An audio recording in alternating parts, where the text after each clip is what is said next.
With only 3 days remaining for the local level election, political parties are making their last-ditch effort to convince rebel candidates and the voters. The silence period is also coming into effect from this midnight to help conduct the election in a free, fair and peaceful environment.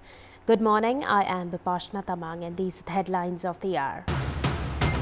The silence period for the May 13 local level elections to start from this midnight. Election campaignings, gatherings forbidden, candidates violating the ban to have their candidacies nullified. Candidates visiting voters door to door in Karnali province lack planning to eliminate poverty and unemployment. The province has the lowest contribution in the country's GDP. Vote counting of the presidential election in the Philippines continues. Ferdinand Bongbong Marcos Jr., son of a former dictator, on track to secure a landslide victory. And Kolkata Knight Riders defeat Mumbai Indians by 52 runs in the Indian Premier League, keep their hopes alive of reaching the playoffs.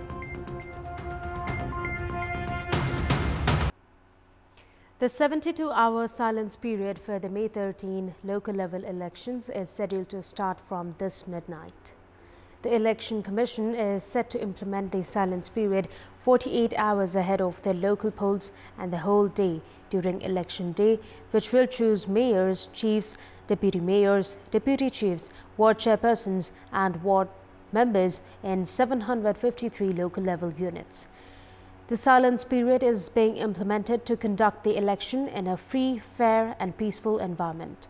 During the silence period, the Election Commission has forbidden political parties, their sister organization, candidates, among others, from holding election campaigns, gatherings, meetings, among others.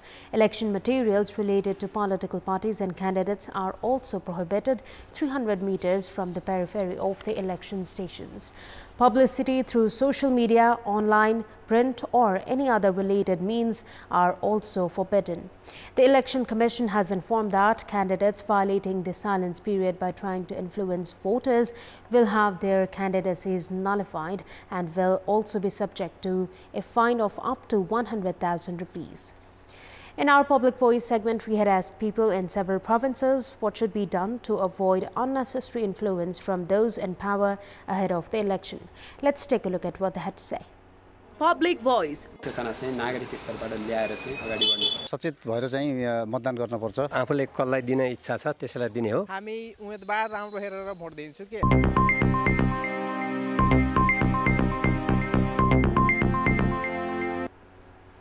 Karnali province, that is rich in tourism spots and herbs, has long struggled with a lack of opportunities and lack of access to proper health and education services, among others.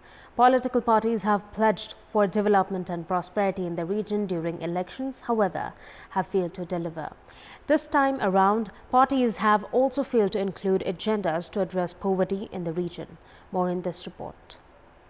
Karnali province has 79 local levels across 10 districts and its population sums around 1,694,000. The ruling coalition led by Nepali Congress and the main opposition CPN-UML have emerged as the top two contenders in the region for the imminent election. Candidates have been visiting voters door to door. However, their agendas have failed to address the issue of poverty and unemployment that has crippled the region.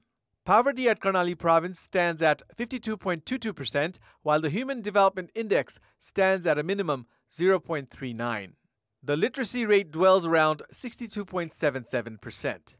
Karnali also has the lowest life expectancy of 55.6 years, and the per capita income is around $474.86 US. The province, despite its immense potential, also has the lowest contribution in the country's overall GDP, contributing 33% in the agricultural production of the country and 10% in the industrial production. The province also has the highest infant and maternal mortality rate, while many children continue to suffer from malnutrition. Karnali has also reported scarcity of fuel products for cooking. Humla and Dolpa are yet to connect to main roads, while many youths are compelled to leave the country in search of employment. There is a call on political parties to introduce programs to capitalize on the potential of the province to address the long-standing issues within the region. Time now for our segment Public Pulse, where you text us with your opinion. Public Pulse. And here's the question: why have parties failed to forge plans as per the expectations of people in Karnali province? The options: option A, lack of motivation; option B, geographical constraints; and option C, lack of resources.